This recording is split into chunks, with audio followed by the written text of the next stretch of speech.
ஆரம்பிக்கலாமா? எல்லாருக்கும் good morning. எல்லாருக்குமே என்னோட குட் மார்னிங், காலை வணக்கங்கள். பிரியமானவளின் பிரியாவின் காலை வணக்கங்கள். ரொம்ப நாள் ஆச்சுல்ல நான் சேனல் ஸ்டார்ட் பண்ணி. இன்றைக்கோட மே 8 ஸ்டார்ட் பண்ணேன். இன்றைக்கோட அப்படின்னா எவ்வளோ நாள் ஆச்சு? ஒரு 28 நாள் 27 நாள் முடிந்து இன்றைக்கி 28வது நாள்.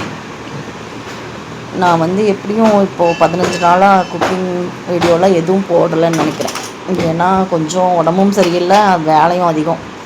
அதனால் இதில் கான்சென்ட்ரேட் பண்ண முடியல. மற்ற வீடியோஸ்லாம் தான் அப்பப்போ எடிட் பண்ணி போட்டுட்ருக்கேன்.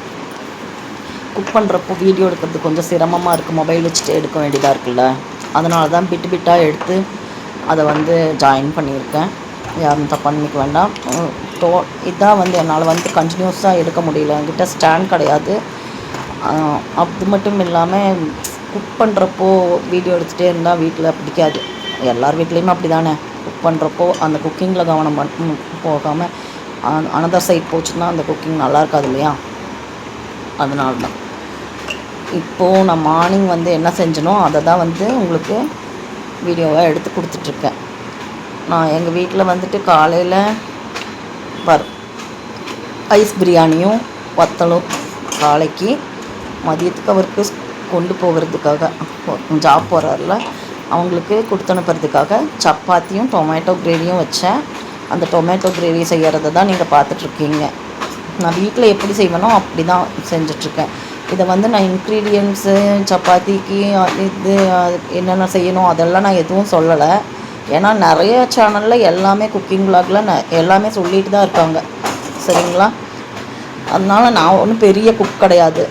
வீட்டில் செய்கிற சமையலோடு சரி ஒரு 26 வருஷமாக சமைக்கிறேன். அதனால் வந்து ஓரளவுக்கு தெரியும்னு வைங்க. ரொம்ப பெரிய குக்கர் நான் வந்து பெரிய செஃப்பெல்லாம் கிடையாது. ஏதோ குறையாக சமைப்பேன். சமைக்கிறத உங்களுக்கு எடுத்து கொடுக்கணுங்கிறதுக்காக, நான் எப்படி சமைப்பேனோ அதை காட்டுறதுக்காக தான் நான் இந்த வீடியோ எடுத்துருக்கேன். வீடியோ போட்டுட்ருக்கேன் ஒவ்வொரு வீடியோ. அதே மாதிரி தான் எண்ணங்கள் என்ன, எனக்கு கவிதை எழுத பிடிக்கும்.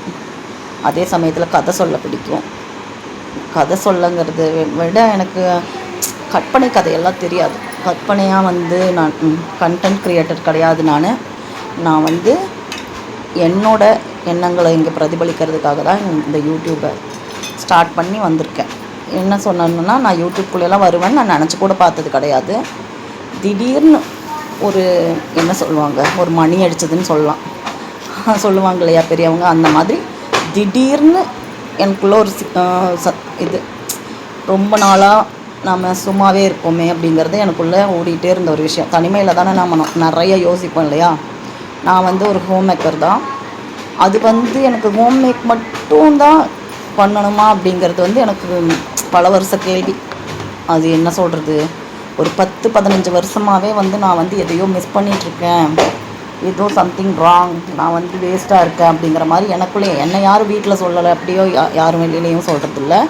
நான் வந்து ஒரு கவர்மெண்ட் ஜாப்பில் இருக்கிறவரோட ஒய்ஃப் தான். அதனால் எனக்கு வந்து ரொம்ப ஏழ்மையானவனோ இல்லை எதுவும் கிடையாது. நம்ம ஒரு மிடில் கிளாஸ் ஃபேமிலி, அளவான ஒரே ஒரு பையன்தான் எனக்கு.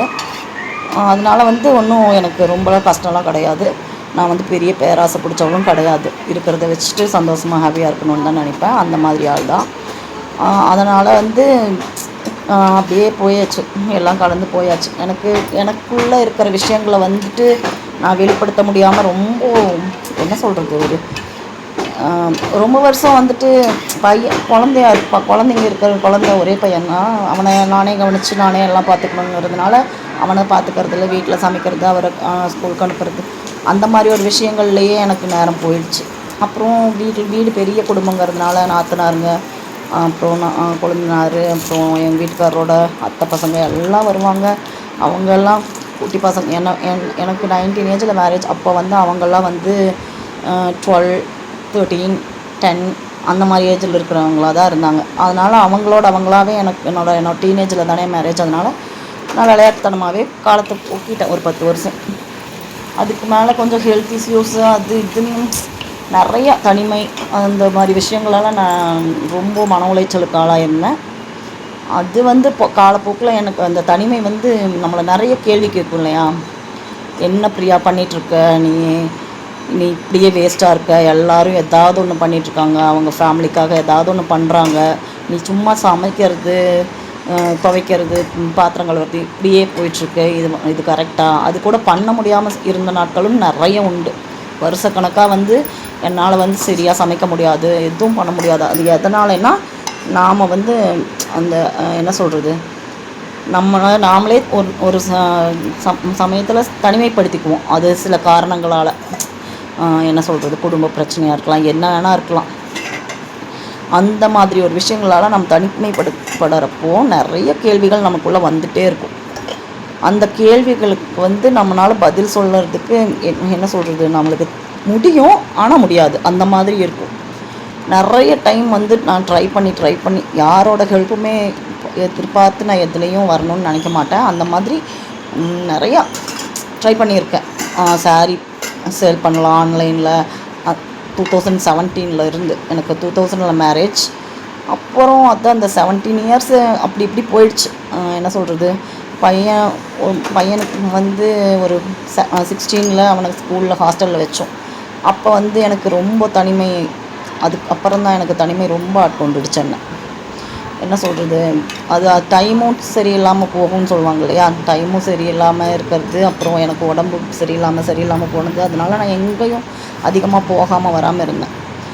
எப்போ ஏதாவது ஃபங்க்ஷன்னாக போகிறது, அப்புறம் வீட்டுக்கு வந்துடுது. நான் வீட்டை விட்டு வெளியில் போகணுன்னாவே ரொம்ப கஷ்டப்படுவேன். என்ன சொல்கிறது, அந்த தனிமையில் தூக்கம் இல்லாமல் மாத்திரை மருந்து எடுக்க போய் வெயிட் போட்டு அதனால கால் வலி அந்த மாதிரி ஒரு சில விஷயங்களால் பாதிக்கப்பட்டு, நான் வந்து ஃபஸ்ட் ஃப்ளோரில் இருக்கிறதுனால கீழே சீக்கிரம் போக மாட்டேன். ஒரு 4-5 வேலையை வச்சுட்டு தான் வீக்லி ஒன்ஸ் ட்வைஸ் தான் நான் வந்து கீழே இறங்கியே போவேன். அந்த மாதிரியெல்லாம் இருந்தேன். அதாவது அந்த ப்ராப்ளம், அதாவது தனிமைங்கிற ஒரு இதுக்கு வர்றப்போ. ஆனால் ஒன்று சொல்லணுன்னா, என்ன சொல்லட்டும், தனிமை ரொம்ப காயப்படுத்தும் நம்மளை. தனிமை வந்து ரொம்ப ஆபத்தானது, கொடூரமானது தான். ஆனால் அந்த தனிமையிலேருந்து நம்ம வெளியில் வந்து நமக்கான தனிமையை நாமளே எடுத்துப்போம். அப்போவும் நாம் தான் எடுத்துப்போம், தனிமையிலேயே இருப்போம். ஆனால் அந்த தனிமையிலேருந்து வெளியில் வரப்போ நம்ம உலகம் ரொம்ப விஷாலமாக தெரியும் நம்மளுக்கு. அது தான் நான் இப்போ அனுபவிச்சிட்ருக்கேன். எப்போ இருந்து சொன்னால் ஒரு மாதிரி இதாக தான் தெரியும், இருந்தாலுமே சொல்கிறேன். ஏப்ரல் 20 தான் நாங்கள் வீட்டுக்கு கால் போட்டோம். வீடு பழைய வீட்டில் தான் இருந்தோம். அப்புறம் பழைய வீடு ரொம்ப சின்னதுங்கிறதுனால 1919 நாங்கள் வாடகை வீட்டில் தான் இருக்கோம்.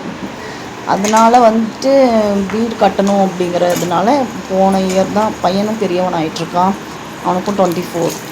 அப்புறம் வீடு கட்டணுங்கிறதுனால ஏப்ரல் 20 தான் நாங்கள் வீடு இது என்ன சொல்கிறது, பாலக்கால் போடுறது சொல்லுவாங்க இல்லையா, அது பண்ணோம். அந்த அன்னைக்கு நடந்த சில விஷயங்கள் தான் என்னை வந்துட்டு அப்படியே புரட்டி போடுச்சு. என்னோடய வாழ்நாளில் நான் ரொம்ப எனக்கு மேரேஜ் ஆன பின்னாடி, அதாவது முன்னாடி வந்து நான் ஹாப்பியாக இல்லாத நாளே கிடையாதுன்னு தான் சொல்ல முடியும்.